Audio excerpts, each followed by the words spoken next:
أعوذ بالله من الشيطان الرجيم. بسم الله الرحمن الرحيم. يا أيها الذين آمنوا لا تقدموا بين يدي الله ورسوله واتقوا الله إن الله سميع عليم. يا أيها الذين آمنوا لا ترفعوا أصواتكم فوق صوت النبي ولا تجهروا له بالقول كجهر بعضكم لبعض أن تحبط أعمالكم وأنتم لا تشعرون.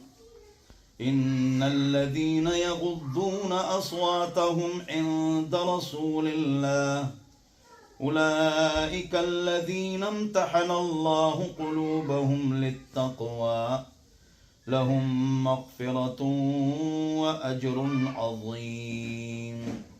درود شریف.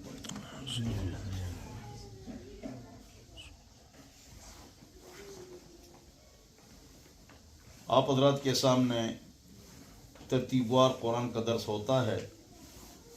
آج میں نے سورہ حجرات کو خاص کیا ہے. اگر سورہ حجرات پر عمل کیا جائے تو معاشرہ، گھر، رشتہ داری یہ ٹھیک ہو جائے گی. لیکن اگر ہم سورہ حجرات پر عمل نہیں کریں گے، لڑائی جھگڑا، بغض، حسد، کینہ، فساد، بے اتفاقی، شرارت، بدگمانی، تکبر، معاشرہ اس کا شکار ہوگا. صحابہ کرام رضی اللہ عنہم اجمعین، بعض صحابہ کے 70 بچے ہیں اور بعض صحابہ کے علی حیدر کرار رضی اللہ عنہ کے 31 بچے ہیں. لیکن سب کی تربیت ہو رہی ہے کس بات سے؟ معاشرہ اچھا ہے، وہ ماحول اچھا تھا، معاشرہ اچھا تھا، تو اس میں رہتے ہوئے سب کی تربیت ہوتی تھی، چھوٹے کی، بڑے کی، عورت کی، اس لیے کہ معاشرہ اتنا اچھا معاشرہ تھا. ایک حدیث مجھے بہت پسند ہے، بعض چیزیں قرآن و حدیث میں مجھے بہت پسند ہے، چلو وہ آپ کو بتاتا ہوں. ایک ہی آیت مجھے پسند ہے،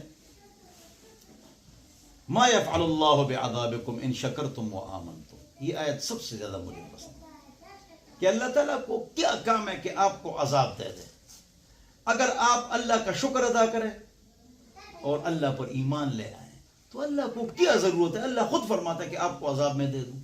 یہ آیت مجھے بہت پسند ہے قرآن میں، اور یہ میں نے بہت بڑا کر کے گھر میں لگایا بھی ہے. مجھے اس سے بہت محبت ہے، بلکہ شاگرد نے کہا یہ آیت آپ کو پسند ہے تو اس نے میری یہ آیت مجھے بہت پسند ہے پورے قرآن. اور یہ حدیث سب سے زیادہ پسند ہے بخاری شریف کی، ان لکل نبی دعوۃ مستجابۃ فتعجل کل نبی دعوتہ وان اختبأت دعوتی شفاعۃ لامتی یوم القیامہ فہی نائلہ لا محالہ من لا یشرک باللہ شیئا رواہ البخاری او کما قال نبی صلی اللہ علیہ وسلم. یہ مجھے بہت پسند ہے. کیوں؟ اس حدیث میں بخاری شریف کی اور صحیح حدیث ہے کہ ہر نبی کو ایک دعا دی گئی کہ ضرور قبول ہوگی. اس نبی نے وہ دعا کر لی، ہمارے نبی نے نہیں کی. فرمایا کہ میں نے دل میں وہ دعا رکھی ہے، آخرت میں کروں گا، مقام محمود آ جائے گا، حضور اس پر ہاتھ رکھیں گے. یہ بخاری میں نہیں ہے اور روایت میں ہے. تو نہیں، پہلے یہ مسئلہ حل ہو جائے پھر میں جاؤں گا، مقام محمود کی عزت کی جگہ پر بیٹھوں گا. جو ہم یہ دعا کرتے ہیں اللہ حضور کو مقام محمود دے. اچھا، یا اللہ میری ایک دعا باقی ہے، میری ایک دعا تو ہر نبی نے تو کر لی، تو وہ دعا جو ہے نا وہ باقی ہے. اچھا کر لیجئے، قبول ہوگی. حضور فرمائیں گے جتنی میری امت ہے نا، جتنی میری امت ہے اور جن پر جہنم کا فیصلہ ابھی ہو چکا ہے اور جہنم میں جانے والے ہیں، بس اس کو جنت میں لیں، ان کو جنت میں. اتنی تسلی والی حدیث ہے اور بخاری شریف کی تھی. اور حضور اکرم صلی اللہ علیہ وسلم کی شفاعت کو مانا جائے گا اور شفاعت قبول ہو جائے گی اور سارے جہنمی جنت میں چلے جائیں گے.